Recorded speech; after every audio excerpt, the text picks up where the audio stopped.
ใช่ใช่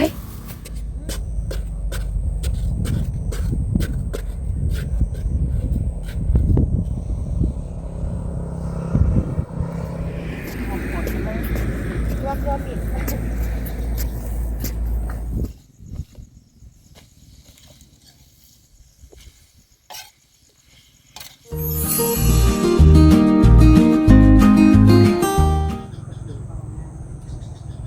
โดยสบายดีเด้อพ่อแม่พี่น้องบนสุขุสุขคนเด้อมาพบพ่อกับน้องลาตีเด้อพี่น้องเด้อพบพ่อเมื่อนี้กะบรรยากาศทุ่งไร่ทุ่งนาพี่น้องมาหาคุดกับปูเนาะว่าสิเมื่ออ้อมเมื่อแกงอีกเลยพี่น้องคิดอยากกินแบบเนี้ยหอนๆนะมาหากินทางไอ้เกมเพิ่นวะเพิ่นคุดบางทางนะญาติมันมีเกียร์ดิ้นเพลงได้พี่น้องแทนลงมือเลยอากาศหนาว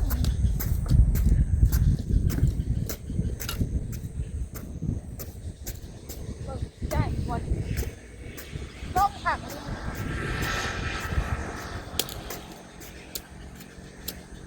ย่างลงมาปุ๊บได้เขียดตัวหนึ่งเนี่ยถึงเลยมาตู้มันใหญ่จะปูบนด้วยเขียด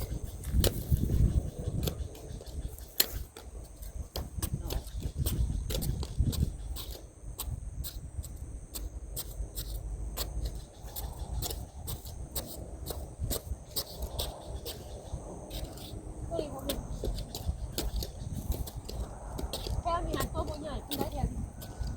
แต่ว่าที่โดน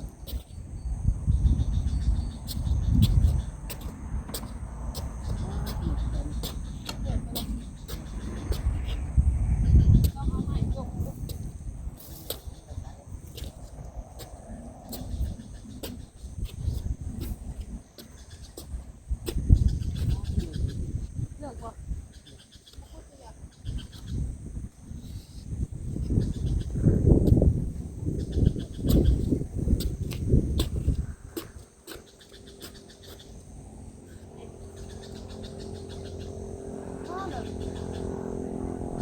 ทางนี้มีตัวผู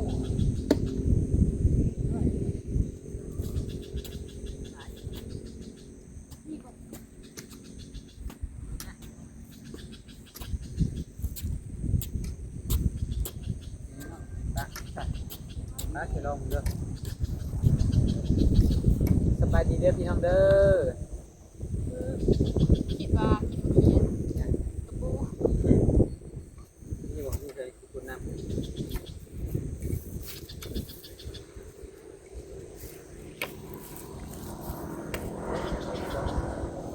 ทางไหนลองบ่ไปขึ้นไปทางเทิงบ่ทางเทิงหนูเนาะมันอยากตัวใหญ่เนี่ยทางปู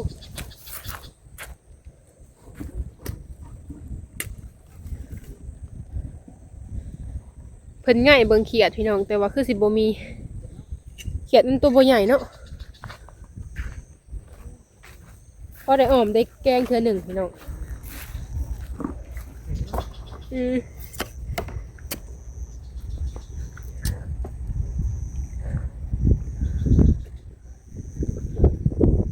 ชีวิตเป็นดอกทางเทิงพุ่นเนาะ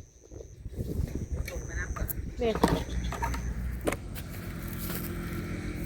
มาพูดเรื่องเทิงพี่น้องบัดนี้ทางนี้นะสิโตใหญ่เลยจ้ะเลิกไปดินกันนะ เขียด แม่นบอก เป็นมุ่ง ใช่ นี่หมด เ ดี เขียนโม่ได้เขียนโม่3 โตแหละ 4 เลยปะป้าสิพ่ออันนี้พ่ออ้อมได้พี่น้องเบิ่งว่าคิดว่าก็พูดไปบ่ได้ก็เห็นแต่กับปู ผมน้องๆผมเขียน ไปทางนอกก็ได้ ใส่ใบไม้ โตใหญ่สิได้พี่น้อง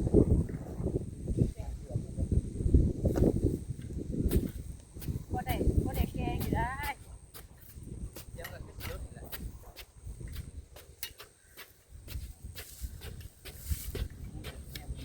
ถึงเลย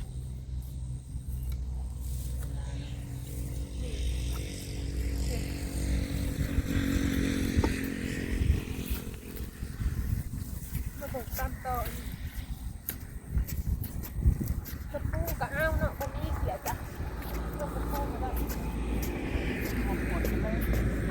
รวมมิด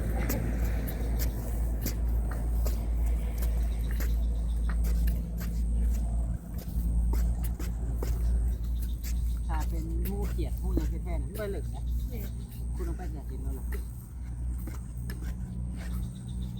มีหูหูนี่เลยอ๋อตัวทำเหลึกแท้ เลิกก่อนเลิกเพลงก็ยุดพุด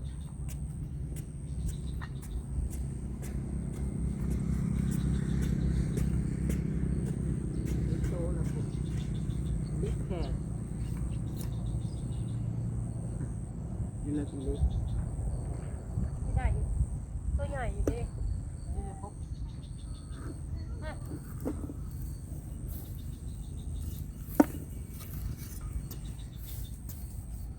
ใครได้ว่าดินอ่อนพี่น้องเพิ่นว่า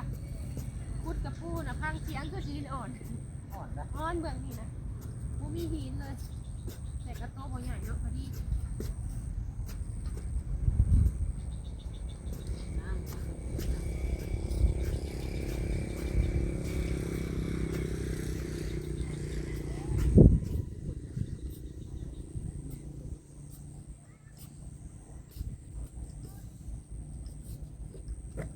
ัวเนี่ย โตพอดีพี่น้อง มันอะไรปะ เริ่มลมมา ไปฟังก่อน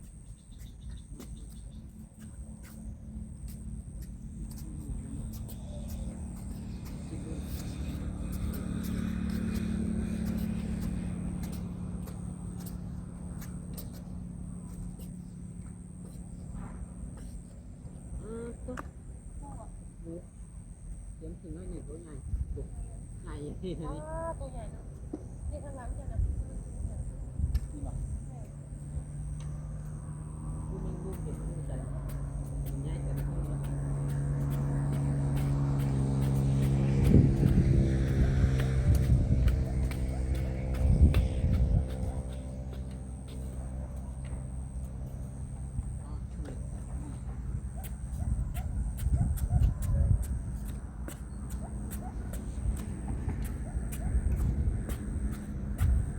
ว้าเหลือตัวนี้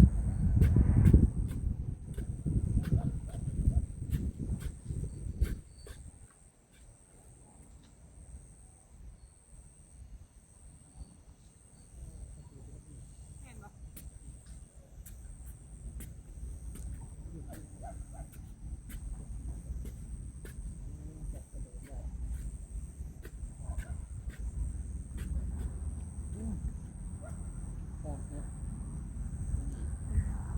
ตัวใหญ่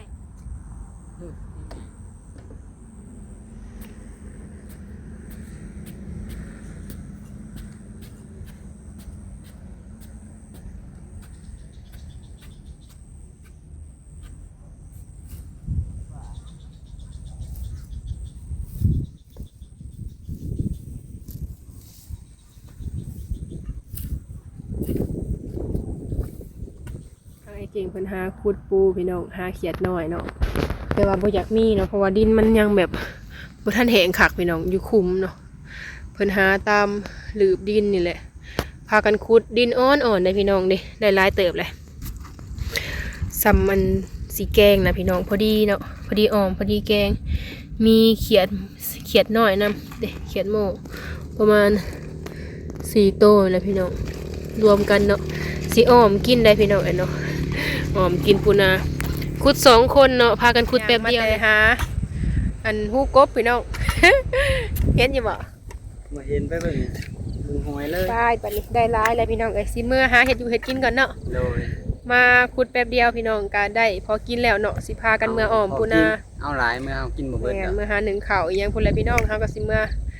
เฮ็ดอยู่เฮ็ดกินเนาะบัดนี้ไปพี่น้องไปเบิ่งนํกันเนาะ ไป มาฮอดเฮือนพี่น้องก็มาหนึ่งข่าวไว้ก่อนเนาะแล้วก็มาแซ่กับปูไว้พี่น้องเพราะว่าก่อนเฮาสิอ้อมสิแกงก็อย่างมันมีขี้ดินเนาะล้างน้ำแล้วพี่น้องแล้วก็แซ่ไว้อีก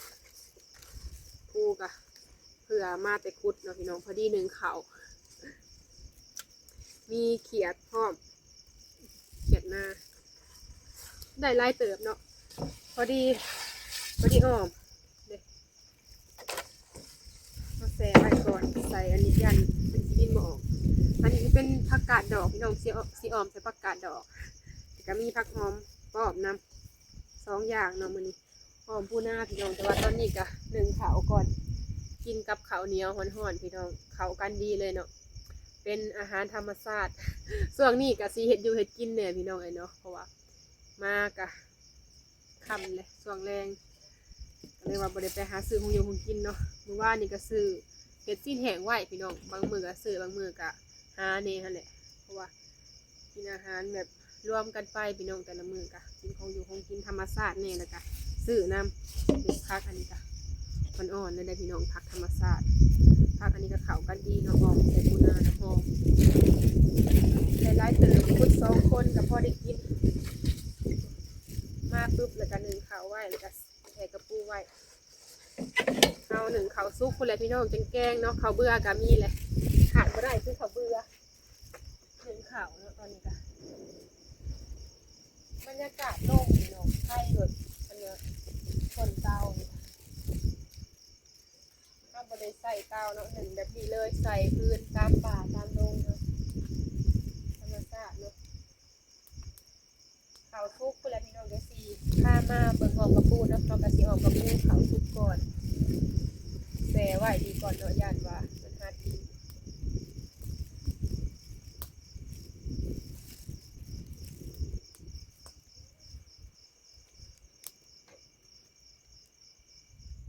หนึ่งข้าวซุกแล้วพี่น้องบาทนี้กะมาข้างหมอเนาะสีอ่อมปูนาพี่น้องเขาใส่ข้าวเบื่อเนาะสิเป็นอ่อมเด็กกำลังตำอันนี้กะปูนาเขาแกะเอาแบบนี้เลยพี่น้องกินแบบว่าเป็นโตนเนาะเขาบริเห็ดแบบว่านะเพราะว่าโตนบ่ใหญ่พี่น้องถ้าเขาสิไปทำเอามันก็คือสิบนะได้บ่ได้หลายนะคิดว่าเพราะว่าเขาก็เลยแกะแบบนี้แล้วก็กินแบบนี้คือสิมันจะนั้นเลยถ้าตัวใหญ่ๆเนี่ยก็คือสิเป็นตาเห็ดอยู่ได้มันก็สีแซ่บเนาะข้าวเบื่อระวังเป็ดพี่น้องตามดับไฟไว้อีกข้างหลังก็แกะปูนาแล้วก็ล้างผักอีกอย่างเรียบร้อยแล้วเราสิเอาข้าวเบื่อลงไปก่อนเนาะมันเป็ดกับใส่เป็ดหาวพี่น้องเอาเป็ดดิบก็ได้เนาะเราใส่ข้าวเบื่อกับสิเป็นอันนี้หอมแต่บ่ใส่ก็เป็นแกงแต่ว่าต้องใส่ข้าวเบื่อเนาะแต่ว่าบ่ใส่ข้าวเบื่อนี่น้ำมันบ่เข้มข้นบ่แซ่บ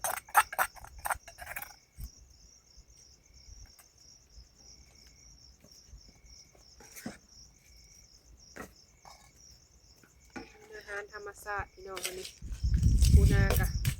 มันกะมันอยู่ในยามนี้ก็แต่ว่ามันก็สิบ่คักคือตัวใหญ่ๆเนาะทั้งเฮาน่ะส่วนหลายแหละสิมีตัวใหญ่เนาะส่วนไทยมีตัวน้อย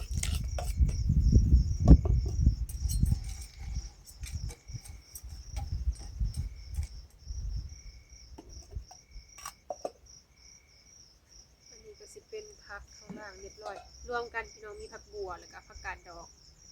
แล้วก็ผักหอมป้อมเนาะ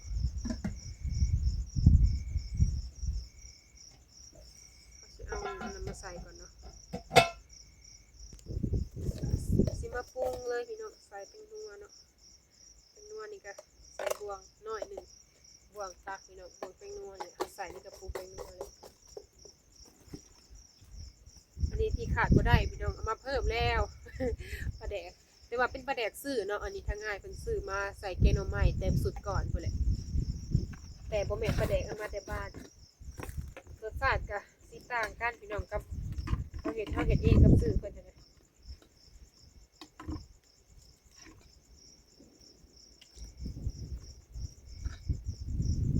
สิเค็มเนาะพอก่อน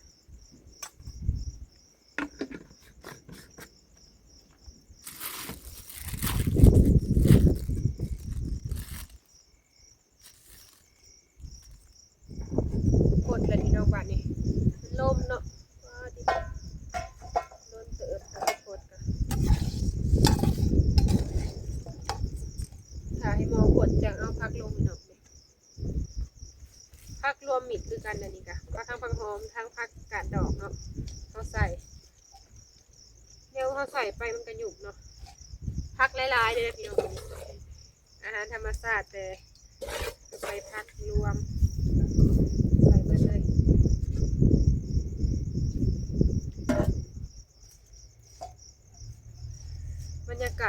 พี่น้องมีแต่อยากกินแบบเป็นน้ำสดแบบแนวฮ้อนๆเป็นหวัดก็หลายมื้อแหละแต่ว่ายังบ่เศร้าอยู่เพราะว่าเฮาไปนำหมู่หาหมู่หลายคนน่ะนะใครก็เป็นบัดนี้มันเลยแบบบ่เศร้าเลยบรรยากาศเปลี่ยนแปลงพี่น้องญาติหาเวลาหากินแหน่แล้วก็เฮ็ดเวียกเป็นแหน่นำหั่นแหละเพราะว่าถ้าเราสิเฮ็ดแต่เวียกผัดมันก็บ่มีของอยู่ของกินพี่น้องก็เลยว่าไปหาแหน่หาอยู่เนาะหาอยู่หากินเนาะแนวมันได้ง่ายๆนั่นแหละพี่น้องอันนี้ก็ไปหาขุดเอาแล้วก็ได้แล้วก็มาเฮ็ดกินหั่นน่ะเอาสิท่าให้พักอยู่ก่อนเนาะเดี๋ยวร้อนขึ้นก่อนเอาใส่ข้าวเบื่อเนาะเอาเลยตีนมันดุเลยเดี๋ยวมาเบิ่งตอนผดพี่น้องสีสันเนาะน่ากินฟังแต่เสียงผดเนาะไข่มันก่อนปูนาพี่น้อง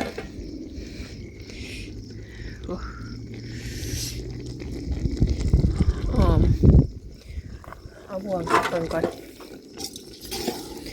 พักกระรวมมิดพี่น้องปูนามื้อนี้เนาะกระปูกะทางทาง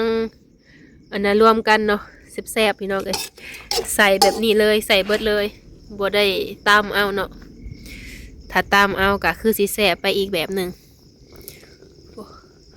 บ่ได้ใส่เผ็ดหลายเนาะอันนี้ใส่แต่3 หน่วยนึง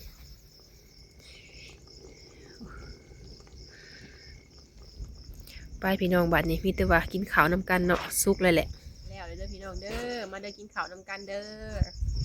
สบายดีเด้อพี่น้องเด้อไปหาได้กินน้ำกันพี่น้องเอ้ยมาแล้วเพิ่นกะเศร้าเมื่อยเฮากับพอดีเฮ็ดอยู่เฮ็ดกินพี่น้อง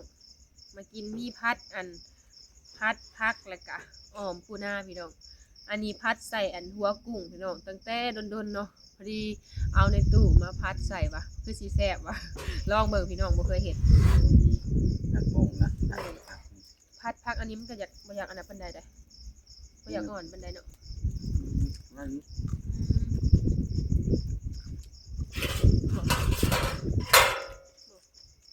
หนาวพี่น้องเอ้ยเหมือน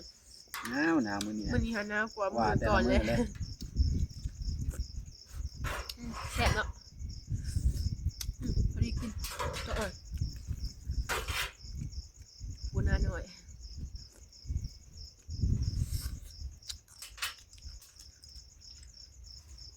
ใส่ข้าวเบื่อดิเขียดกินเลยพี่เฮาหาตัวใหญ่มาสุดท้ายตัวน้อยแห้งคักตัวน้อยแห้งแซ่บแม่นแบบมันสิอ่อนนุ่มเพราะว่าห้ามบ่ได้ตำเด้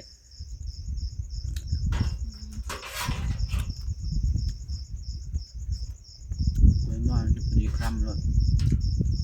เนาะปูนาญาติเวลาหากินนำพี่น้องเลยทางหากินโดยเห็นอย่าง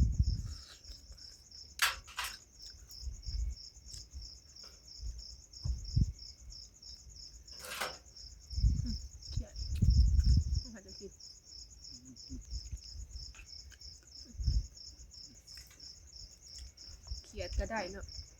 4-5 ตัวเขียดมือ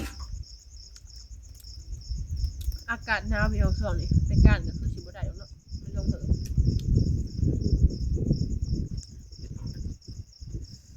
บ่ได้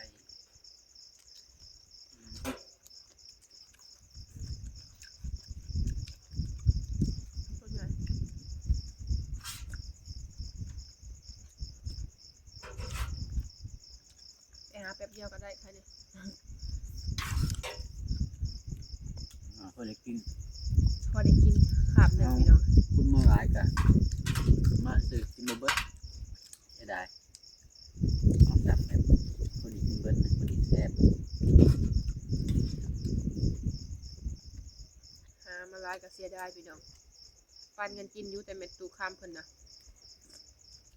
เพิ่นกินบ่ได้บ่นานเนาะนอกจากตำเผื่อเพิ่นสิได้กินพี่น้องได้หาได้ก็จังให้เพิ่นอย่างอื่นพุ่นแล้วแต่มันบ่ได้เวทนี้น่ะเพิ่นน่ะเป็นต้มปลามากินแรงปลาขอหน่อยนะบ่แม่นได้จักโตก็ให้นะปลาขอย่ำตัวนะพอดีเพิ่นงมได้แล้วก็ให้ไปถาเอาไว้ต้มพี่น้องปลาขอหน่อยขอ มเก่งปลาหลวงหาโตอยู่แรงกับปลาซิว เดี๋ยวบ่มี ปลา เนาะ ออมหอยปลากิเล็กจริง อืม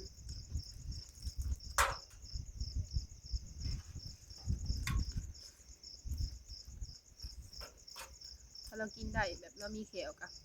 ง่ายอยู่ดอกไหนะอยู่ในกินแล้วกัน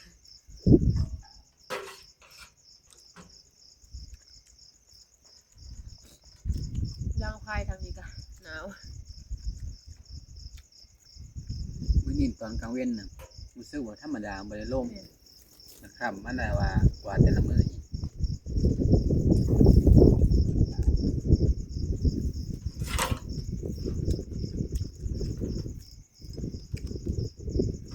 อาหารบ้านๆพี่น้องเลยแซ่บ เอา ได้ ปง ได้สดน้ เอาปงใหม่ๆก็สิแซ่บอ่อน ำอันต้นใหญ่ๆทุกทันวานตามเอาอะค่ะแล้วเนาะมันสิมีแบบความมันร้ายพี่น้องตัวหน่อยนี่กับมีอยู่แต่บ่ร้ายพอดีติด เฮาตำแบบขาวเอิกมันนะกับควัดเอาน้ำมันมันนะ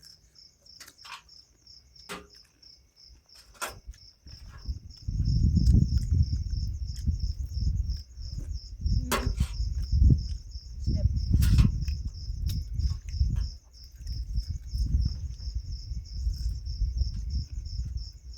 ผักบัวก็มี